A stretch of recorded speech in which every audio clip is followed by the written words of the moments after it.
first so much for the invitation. I'm delighted to be part of this conversation that, as you mentioned, is covering different experiences in Europe. And I believe that as a region, we can definitely learn from each other as we're facing similar challenges, particularly now in the recovery, post-pandemic recovery, and the impacts it's had over nighttime economies. I prepared a brief presentation. I don't know if you'd like me to share this, or because of the time to skip to a more nuanced discussion. But if it's okay, I can just go ahead and share a brief presentation that I prepared. Absolutely. No, if you prepared, absolutely go ahead. I think we can anyway schedule for about 10, 12 minutes or so. So that's absolutely great. So take your time. Absolutely. Perfect. I can see that you see it. Yes, you can see it full screen now. Yes, we see. So first, for those who don't know me, well, my name is Andreina Seijas, and I'm an international consultant specialized in nighttime governance and planning. I'm originally from Venezuela, but I've been living and working in the United States and now in Spain for many years. And I'd like to share with you some overarching ideas about what governing cities after dark means. And here I call the presentation International Approaches to Managing the Nighttime City, because I believe that it's, as I said before, it's a great opportunity right now to share what we can all learn from each other as we're all facing similar challenges and similar opportunities. And speaking of opportunities, I think one of the main things that I would like to leave you today is see the night as a space for opportunity, because we often see the night as a problem, as a space that needs to be extremely regulated and that needs to be restricted. So I invite you to have a positive approach to the night as a space of opportunity. And here I added some figures that I'm sure that many of you have encountered before: how 1.6 million Londoners work at night, how New York City's nightlife supports almost 300,000 jobs. It's important to see how the night is a space that brings many opportunities from an economic, social, cultural perspective.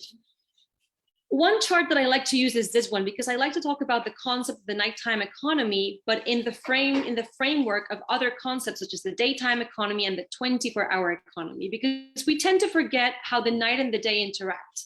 Cities, and this I'm speaking now from a perspective of an urban planner, from urban planning perspective, we tend to have a blind spot. We forget that when we plan cities, when we think about uses, when we think about the distribution of activities in a city, we forget that at night they have other implications. At night, some impacts become more sensitive, some elements of coexistence become more complicated, more complex. So I like to think about the concept of the nighttime economy within the idea of the 24-hour economy, and how can we understand that there's different activities that go beyond leisure and entertainment, but that have to do with many support services and institutions.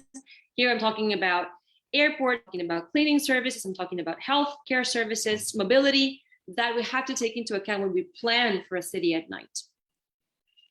But the question here, and that's what I want to focus on today, is how can we govern cities at night, which is what I've been specializing in.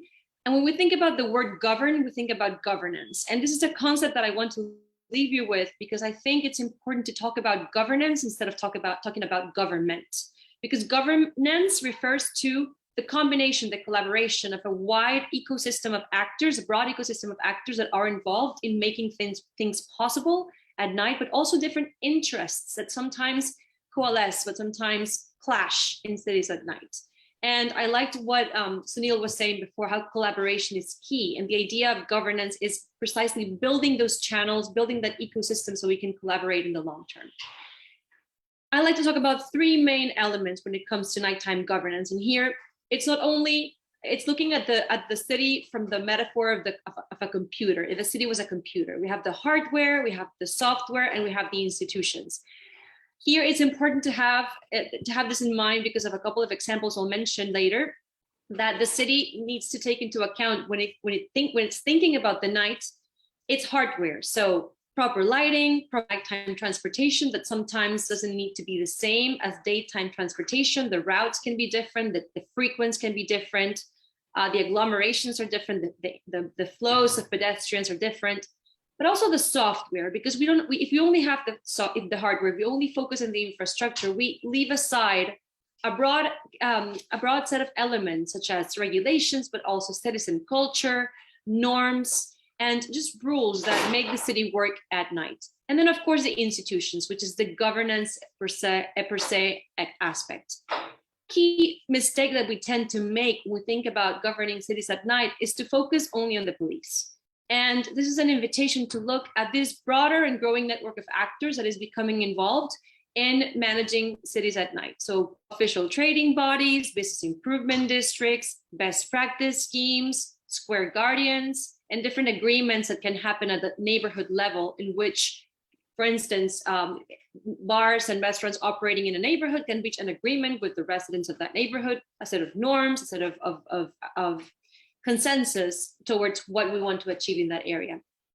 And I'm sure Merrick spoke about this before, but of course, having this idea of more actors such as mediators that go beyond the police but support the police role in the city is very important, so we can think about de-escalating certain incidents and allocating more efficiently resources that support the city at night. And I'm sure Merrick and others spoke about this before as well, but it's important to think about the idea of the night mayor as someone who, you know, has many, there's many possibilities for a night mayor. And this is the study that Merrick and I conducted a few years ago, where we actually asked the question, so what is a night mayor? Where are they coming from? What kinds of variations can they have? And we reached this broad, we understood that there was globally a phenomenon. It was growing, it's a map that is constantly changing of new cities, adding night mayors, adding nighttime offices, adding nighttime administrations, because it is a growing map. And Vibe Lab created this interactive online map that if you haven't seen it, I invite you to check it out. It's on nighttime.org/map, and you can go and check detailed specific information about different offices that operate, the night mayors and different offices that operate and govern life at night. But why should we care about nighttime governance? And I think, I don't want to preach to the choir, I think everyone here in this conversation understands that there's opportunities for local economic development, that there's, you know, the possibility of creating diverse and inclusive spaces, new platforms to showcase cultural and heritage, and I know Sunil was speaking about that before, safer and vibrant streets, but also efficient and productive environments. The question is then, how can we plan cities at night? So one thing is governing them, and the other thing is planning. And here, that's the most important message I want to leave you with, is that appointing a night mayor or creating an office of nightlife or creating an office or a manager or a title is not enough. It's only the tip of the iceberg. In order to plan a city at night, you need to have a proactive approach that involves a set of actions that start with data, start with information, and start with asking your citizens and different constituents what they want and what they need and what they aspire to see in their city at night. And I'm going to share 3 brief examples, which is precisely Barcelona, in which I've been able to collaborate with other cities and identify what is that they want, what's their aspiration and their vision for the city at night. The first was Valparaíso, Chile. In Valparaíso, I had the opportunity to work with the Inter-American Development Bank in thinking about how to rethink the night for a city such as this one, that it's a World Heritage Site that was under threat, that is under threat. Why? Because it's a city that started growing in a disorganized way, and where the nighttime activity concentrates in public areas. You have a large student population, but you have very few options for people to go out at night. So what ends up happening? You end up having tons of young people partying in the streets, drinking alcohol, creating tons of noise in a very dense and a very small urban area, having tons of negative externalities and impacts. What did we do? We did a study in which we involved different constituents. We involved young people, we involved residents, we involved people in the municipality, and we asked them to help us map nighttime activity in a very perceptual way. The exercise is called the map of perceptions. And the idea is that they're able to, like a street light, to map areas of the city in which they feel safe, in which they feel unsafe, and areas of opportunity for nighttime activity. Similarly, in Tegucigalpa in Honduras, it's a city that it's the capital of Honduras. They were trying to create a nighttime hub in the city center. But sometimes, as I mentioned before, there's hardware and there's software. In this case, Honduras was facing a problem. They were facing that their software, the regulations were getting in the way to become a nighttime 24-hour hub. Why? Because in the regulation, in the law, it established a minimum distance between a minimum number or minimums and maximums for the distribution of liquor licenses in the area, and a minimum distance that had to exist between one license and the other, and one license and an establishment such as a hospital or an education center. And if we're talking about a very dense and small urban area, such as the center of a capital, here they had many challenges because everything was very close to each other. So you could not develop nighttime activity because the regulation got in the way. What's happening here? It's a case of regulations being out of date. Then the pandemic got in the way, and we had what's in the picture in the left. We had cities completely empty, which leads to a perception of unsafety, which leads to less vibrant, less livable areas at night. So we did also a participatory exercise since this was during COVID, we did an online survey in which we asked workers, businesses, entrepreneurs, and freelancers linked to gastronomy, to nightlife, cultural and creative industries that were impacted by COVID. We wanted to know how they were impacted and what kinds of activities and different innovative ideas they were carrying out to survive in an area like the city center at night. And we were able to map clusters of nighttime activity that existed pre-pandemic. We were able to establish certain areas that were predominantly residential, in which we should control the negative externalities that I was mentioning before. And we were able to exchange different ideas with local constituents, such as university students, business owners, and local government, to get a sense of where nighttime activity in the Tegucigalpa should grow, and how the regulations should be updated, not only now, but also in the future. And finally, this brings me to Barcelona, the city where I currently live and where I'm currently working, where we're having a very interesting problem that sometimes people say it's quite similar to what's happening in Rome. So during the pandemic, we saw how a very large number of businesses, nighttime businesses, restaurants, clubs disappeared. They had to unfortunately shut their doors because they couldn't survive the pandemic. And during the pandemic, also you had, of course, thousands of young people locked at home that needed to socialize, because we can't forget that going out at night, it's not only a right, but a need. It's a social need, and it's a very important space for the formation of identities, for socialization. So we cannot prevent our young people to go out and take the streets.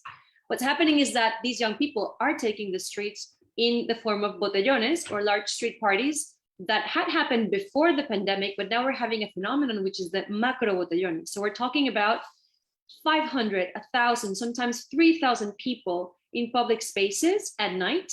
They carry these Bluetooth speakers, so they carry their own music. They order drinks from different internet providers that bring drinks to them, deliver drinks to them, or they bring drinks from home. So we have a situation in which in public spaces, in the streets, and particularly in our beaches, we have thousands of people concentrating at night, reclaiming the night in a way that it's unfavorable as you see, it contaminates, it pollutes the city, it creates all kinds of problems with noise, as well as agglomerations are complicated for the city to handle. What are we doing? We decided to, as I said before, start gathering data, both qualitative and quantitative, about Barcelona city at night. And we're in the process of organizing a series of workshops in which we are asking different groups, such as the owners, representatives of nightlife businesses, of restaurants, and of local administrations, as well as young representatives of groups such as university groups, Erasmus groups, to help us map nighttime activity before and after the pandemic. And if you look at this map on the right, you can see the blue dots and the red dots are different levels of night activity. Blue dots are restaurants and bars, red dots are clubs, but then the yellow dots are these irregular types of nighttime activity that have proliferated after the pandemic. So we're trying to see how nocturnal habits have changed, what has been the evolution, how preferences have changed, what do young people need now, understanding the needs, going to the root causes, so we can then propose solutions and think about a governance model that can help Barcelona manage nighttime activity, not only now, but also in the future. And to finish, some takeaways: nighttime planning must be a flexible and a participatory process. As I mentioned, it involves incorporating and including all these different actors from different walks of life, all these different interests, so we can talk about the idea of governance. Nighttime governance is a platform for knowledge sharing and for collaboration at a local, but also an international level. But I think that's why forums like this one that we have today are very important, so we can learn from each other as we have similar challenges and opportunities.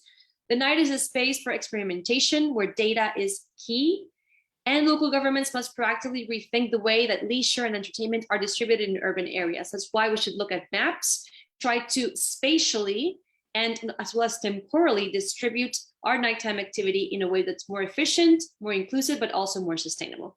And that's it for me. Thank you.